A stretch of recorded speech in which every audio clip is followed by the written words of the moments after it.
अमरीकी ड्रोन की तबाही के बाद रूस और अमरीका में कशीदगी ज्यादा ही बढ़ गई। ये अमरीकी ड्रोन बहरे अस्वद में गिरकर इस वक्त तबाह हुआ जब एक रूसी जंगी तैयारे ने इसे चैलेंज किया। इसी तर्ज के ड्रोन तैयारे अफगानिस्तान में भी इस्तेमाल किए गए। पाकिस्तान के मुतादिद इलाकों में भी मकासद के हुसूल के लिए चलाए गए। आखिर इस तैयारे में ऐसी क्या खुसूसियात हैं जो कई बार इसका इस्तेमाल किया जाता है।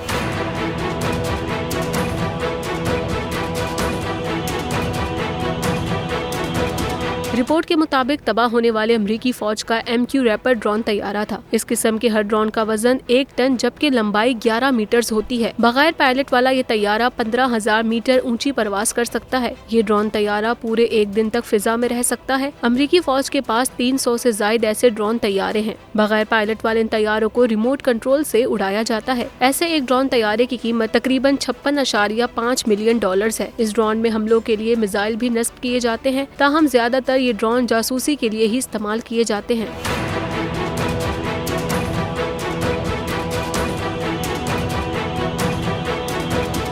सुप्रीम कोर्ट के मंसूर अली शाह साहब जस्टिस एक ऑर्डर पास किया उनकी बेंच ने, और उस ऑर्डर के अंदर उन्होंने बड़ा क्लियर बता दिया कि जी बरियत की जो दरखास्तें हैं वो कब कब लगेंगी। उसमें से एक वजह उन्होंने बताई कि जी जब कोई क्राइम ही ना हुआ हो तो बरी कर दें ताकि अदालतों पे बोझ ना रहे, वो केसेस चलते ना रहे।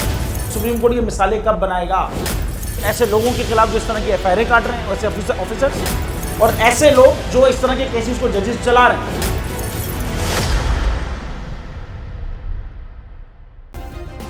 सब्सक्राइब करें और बेल दबाएं ताकि कोई खबर रह न जाए।